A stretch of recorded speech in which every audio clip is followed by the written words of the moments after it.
ce bine că v-am reacționat la primul meu episod. Astăzi ne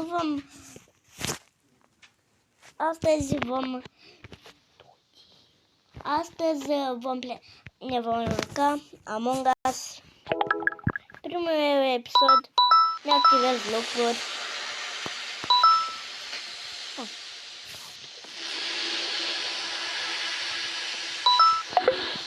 Și da, hai să facem un meci.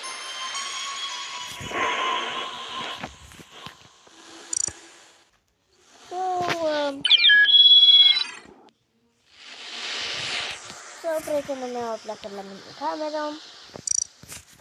Azi vom intra într-un server. Frumos server. Cam am toate schinurile.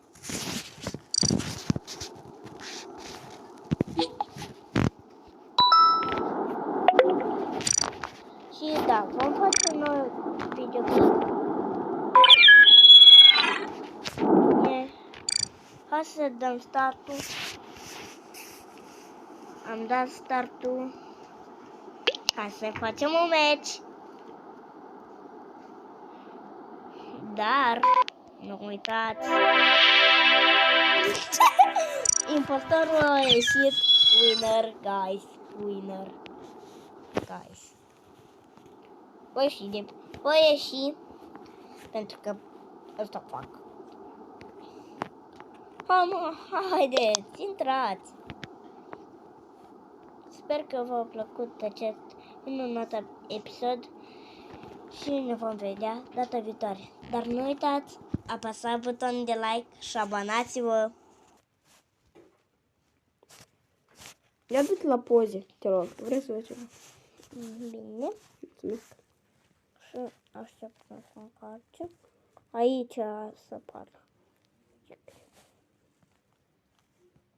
Cum? Da, asta e primul, da? Și asta. Uite așa să arăți să fie și când o să fie bătrân și uite așa să arăți când o să fie bătrân. Ia, ți-a apărut de la mea videoclip.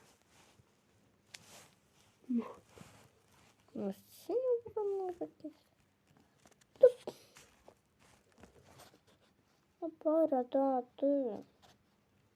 Ne arată câteva neze.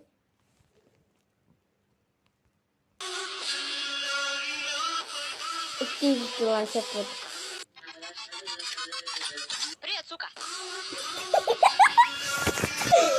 Asta e TikTok, tipa am filmat și tipa...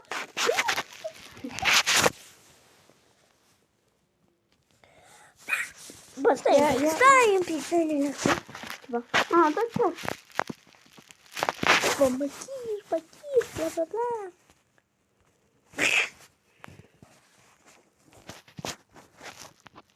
Ia.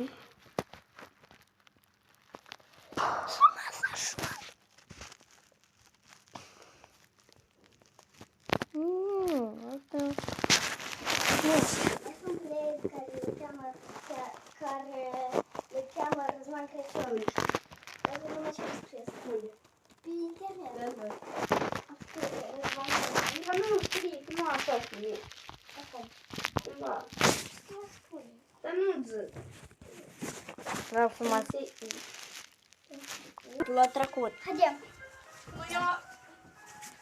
Eu, Cătărin, eu nu am bătut pe seans, dar știu tot.